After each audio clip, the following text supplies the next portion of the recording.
आप सभी का स्वागत है आपके अपने channel the trade for profits. अगर दोस्तों आप मेरे चैनल पे नए हैं तो please subscribe the trade for profits और बेल आइकन को भी दबाना मत भूलिएगा। मैं ऐसे ही मज़ेदार वीडियो डेली लाता रहूँगा जिसका नोटिफिकेशन आपको टाइमली मिलता रहे और आप मेरा कोई भी वीडियो मिस ना करें। आज हम दो ऐसे स्टॉक के बारे में जानने वाले हैं। दोनों स्टॉक बैंक सेक्टर से रिलेटेड रखते हैं। एक प्राइवेट सेक्टर से है, प्राइवेट बैंक है, और एक पब्लिक बैंक है।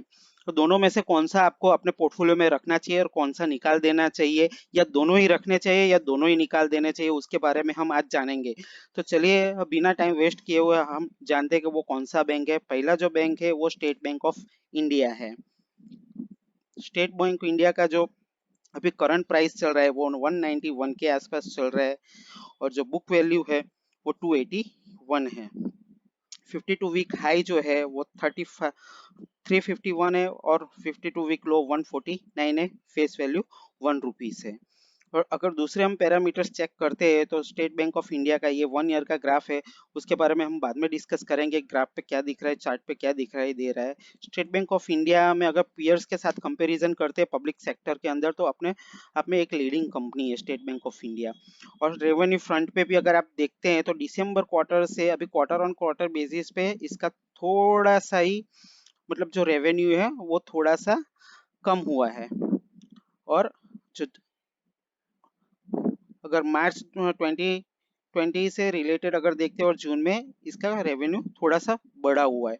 और जो हम ईपीएस की बात करते हैं, ईपीएस में भी थोड़ी सी कमी आई हुई है, लेकिन ग्रॉस एनपीए जो वो 5.36 है, जो पिछले साल के मुकाबले कम हुआ है 7.42 के मुकाबले। और जो नेट एनपीए 3.02 है, जो अभी फिलहाल तकरीबन आधा हो चुका है, 1.83% हो चुका है। अगर आप प्रॉफिट लॉस की बात करते हैं तो प्रॉफिट और लॉस में भी बहुत अच्छा खासा जंप देखने को मिला है। नेट प्रॉफिट में भी अभी, अगर आप पिछले साल के हिसाब से बात करते हैं, मार्च 2019 में 2300 करोड़ का था, जो अभी बढ़ के 19,768 करोड़ आया हुआ है। जो ईपीएस था 2.58 था, वो अभी बढ़ के 22.15 आया हुआ है। अगर हम दूसरे भी पैरामीटर्स चेक कर लेते हैं, बैलेंस शीट भी बहुत अच्छी खासी दिखाई दे रही है एसबीआई की। एसबीआई में जो मार्च में उनका टोटल एसेट था 38,88,460 करोड़ का था, जो अभी मार्च 2020 में उनका एसेट बढ़ के 41,97,487 करोड़ हो चुका है। अगर हम प्रमोटर्स की होल्डिंग की बात करते हैं तो मार्च में भी और कुछ ज़्यादा फर्क नहीं आया। जून में प्रमोटर्स की होल्डिंग 57.64 करोड़ है, और पब्लिक के पास जो उसकी होल्डिंग है वो 9.55 करोड़ है। हम अब एचडीएफसी के बारे में भी देख लेते हैं कि एचडीएफसी के पैरामीटर्स क्या बता रहे हैं।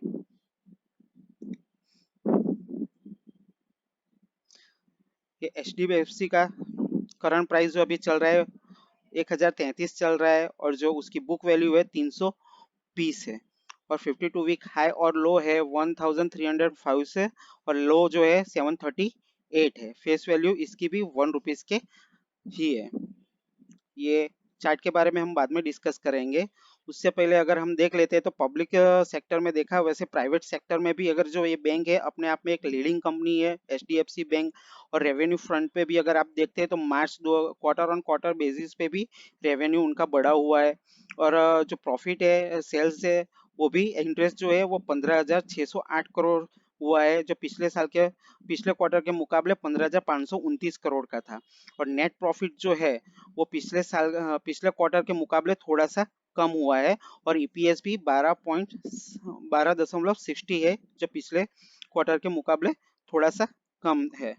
और प्रॉफिट और लॉस की हम अगर हम बात करते हैं तो पिछले साल मार्च 2019 में जो प्रॉफिट था वो 22,332 करोड़ का था, और इस साल का जो मार्च 2020 का प्रॉफिट है वो 27,254 करोड़ है। और ईपीएस की अगर हम बात करते हैं तो 41 से लेके इसमें भी बढ़ोतरी देखी गई है, 49.70 है। अब हम इसमें बैलेंस शीट की भी बात करते हैं तो बैलेंस शीट में इनका जो टोटल एसेट्स है मार्च 2019 में 12,92,806 करोड़ था, जो बढ़ के अभी 15,80,830 करोड़ हो चुका है। और अगर हम प्रोमोटर्स की बात करते हैं तो प्रोमोटर्स की होल्डिंग अभी 0.04% कम हुई है, 26.10 है। और पब्लिक की होल्डिंग इसमें 14.76 है।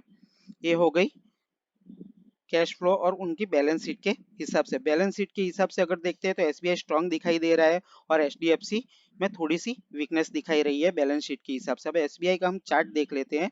ये एसबीआई का चार्ट है, डेली चार्ट है। इसने जो ट्रेंड लाइन है वो ट्रेंड लाइन अभी तक ब्रेक की नहीं है, नहीं ऊपर के साइड में ब्रेकआउट आया, नहीं नीचे के साइड में ब्रेकडाउन हुआ है। अगर ये 194 196 तक ये क्रॉस कर जाता है तो ये ट्रेंड रिवर्सल माना जाएगा और ऊपर में ये 210 220 तक जा सकता है शॉर्ट टर्म में। और अगर इसने अपना जो 20 डे एक्सपोनेंशियल मूविंग एवरेज है 190 के आसपास 20 डे एक्सपोनेंशियल मूविंग है, अगर इसको ये ब्रेक करता है तो डेफिनेटली ये नीचे में 182 से लेके इसका जो अगला जो फाइनल सपोर्ट आएगा वो 172 तक आता है। 189 अगर ये ब्रेक करता है तो ये 182 तक जा सकता है, और 182 भी अगर तोड़ता है तो 172 तक ये जा सकता है। लेकिन अगर इसने ऊपर की ट्रेंड लाइन को ब्रेक किया और 194 196 को क्रॉस किया तो डेफिनेटली ये 210 से लेके 220 तक ये जा सकता है। इसमें आरएसआई भी सजेस्ट कर रहा है कि इसमें बाइंग होनी चाहिए। वॉल्यूम भी थोड़ा सा पिकअप हो रहा है इसमें। वॉल्यूम अगर ये फ्राइडे का वॉल्यूम देखे तो उसमें भी थोड़ा सा पिकअप हुआ है और आरएसआई भी सजेस्ट कर रहा है कि इसको बाइंग करना चाहिए। अगर एचडीएफसी के बारे में हम बात करते हैं तो एचडीएफसी में क्लियर कट ये डाउनफॉल दिखाई दे रहा है। ये जो मैंने ट्रेंड लाइन ड्रॉ की हुई है, ये इसने ये ट्रेंड लाइन को तोड़ा है और इसने 1090 को तोड़ने के बाद ये नीचे गया है और अभी जो फिलहाल चल रहा है 1014 का प्राइस चल रहा है। ये नीचे में अभी भी अगर आपको बात करूं तो 980 से लेके 960 तक ये पहला इसका डाउनफॉल, इसका टारगेट हो सकता है। और जो सेकंड टारगेट आएगा वो बहुत ही लंबा आएगा, जो अगर इसने 930 940 का भी लेवल अगर इसने तोड़ा तो वो डेफिनेटली 840 तक गिर सकता है इन द फ्यूचर। और आरएसआई भी सजेस्ट कर रहा है कि ये टोटली डाउनफॉल में है, वॉल्यूम भी थोड़ा सा पिकअप हुआ है क्योंकि इसमें से बड़े इन्वेस्टर निकलते हो ऐसा दिखाई दे रहा है। इसने जो अपनी ट्रेंड लाइन थी उसने वो आगे ब्रेक नहीं कर पाया।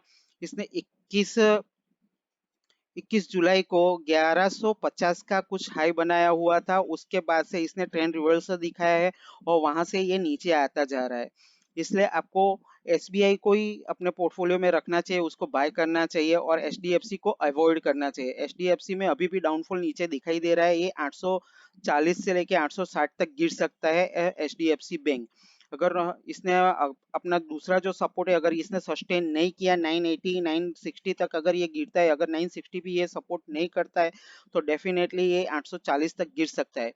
और एसबीआई भी अगर आपको थोड़ा सा भी 1 या 2% नीचे में मिलता है तो डेफिनेटली एसबीआई को बाय करना चाहिए, आपको पोर्टफोलियो में रखना चाहिए शॉर्ट टू मीडियम टर्म के लिए। उसमें भी आपको 10 से 15% का प्रॉफिट हो सकता है।